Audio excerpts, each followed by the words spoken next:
پاکستان میں بسنے والے ہر مسلمان سے مخاطب ہوں، منبر رسول پر بیٹھنے والے ہر عالم دین سے مخاطب ہوں۔ مرید کے میں ہونے والے واقعے پر اتنی خاموشی، اتنی بے حسی، اس کا مطلب یہ کہ ایک ہی شخص تھا جس نے اسلام کا صحیح چہرہ دکھایا ہمیں، جس نے بتایا کہ اسلام امن کا درس تبھی دیتا ہے جب خانہ کعبہ کی چھت پر بلال حبشی ہو۔ اسلام تلوار کا بھی درس دیتا ہے، اسلام کفار کو آنکھیں دکھانے کا بھی درس دیتا ہے کہ جب آپ کی بہن بیٹیوں پر مشکل وقت ہو۔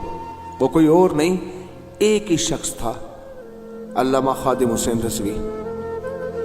لیکن یار بابا جی ایک تکلیف لے گئی یار، آپ چلے گئے، یقین مانیے ان پیروں فقیروں کو ننگا کر کے چلے گئے، ہمیں ان کی اوقات، ان کا چہرہ دکھا گئے کہ حضور کے نام پر صرف انہوں نے اپنی جیبیں بھری ہیں۔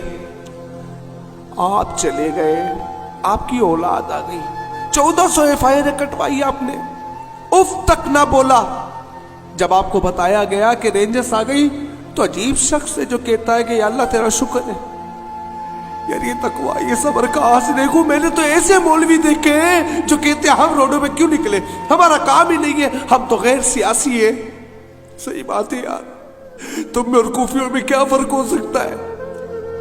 جو میں نے دین پڑھا وہ تو یہ ہے کہ ایک بستی کو الٹانے کا رب حکم دیتا ہے، جبریل امین واپس جاتے ہیں کہ یا اللہ وہ تو نیک لوگ بیٹھے جو تیری عبادت کر رہے ہیں۔ اللہ کہتا ہے کہ جتنی بلندی سے تو نے بستی کو لٹنا ہے، اس سے اوپر لے جا کر ان کو لٹنا۔ یار میں تمہارا فرمان مانوں یا اپنے رب کا فرمان مانوں؟ امت چاہے کٹ جائے، امت چاہے جلا دی جائے، ان پر اندھی دن فائرنگ کی جائے، ہم نے خاموشی طاری رکھنی ہے، کیونکہ ہم کسی کے معاملے میں نہیں بولیں گے۔ اور اگر یہی حال رہا تو سب ایک بات یاد رکھنا، ان قریب یہ ہاتھ تم پر بھی ڈلنے والا ہے۔ آج چاہے الفاظ یہ ہوں کہ یہ کریک ڈاؤن صرف TLP کے لیے تھا، باقی جماعتوں سے ہمارا کوئی لینا دینا نہیں ہے، لیکن یاد رکھنا کہ جب بکری اپنے ریوڑ سے الگ ہوتی ہے نا تو بھیڑیوں کا شکار ہوتی ہے۔ ایک مضبوط آواز کو دبا دیا گیا، جھوٹے کیسز بنا کر یہ سوچ رہے ہیں کہ یہ قوم مان لے گی۔ کیا یہ قوم پٹواری ہے جو ایک بریانی کی پلیٹ پر اپنا ضمیر بیچ دے گی؟ آج دور اتنا جدید ہو چکا ہے، AI کے دور میں اس قسم کی جاہلانہ حرکتیں کی جا رہی ہیں کہ جو PTI کی پکچرز لگائی گئی وہی TLP کے اوپر لگا دے گئی۔ یہ اتنے جاہل لوگ ہیں، پھر سمجھ رہے کہ قوم مان لے گی۔ ایک ایک ویڈیو شواہد کے طور پر موجود ہے، چاہے وہ گولیاں چلانے کی ہوں، چاہے وہ جلانے کی ہوں، چاہے وہ کسی بھی لیول پر ہوں، ہر ایک چیز کا ایویڈنس موجود ہے جو قوم دیکھ رہی ہے۔ لیکن پریس کانفرنس کرتے ہوئے داڑھی رکھ کر بھی شرم نہیں آئی، یہ بھی نہ سوچا کہ یہ کیوں سجائی۔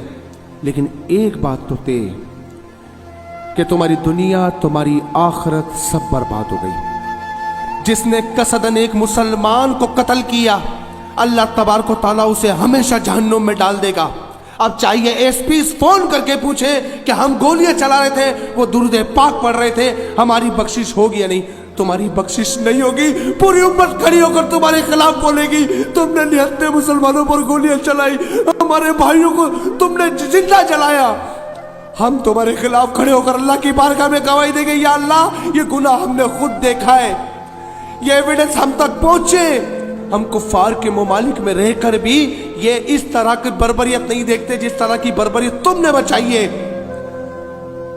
تم واقعی یزیدی لشکر میں سے ہو، تم انسان نہیں ہو سکتے، تمہارے دل پتھر کے، لیکن ہمیں یقین ہے ہمارے رب کا فیصلہ ان قریب آنے والا ہے۔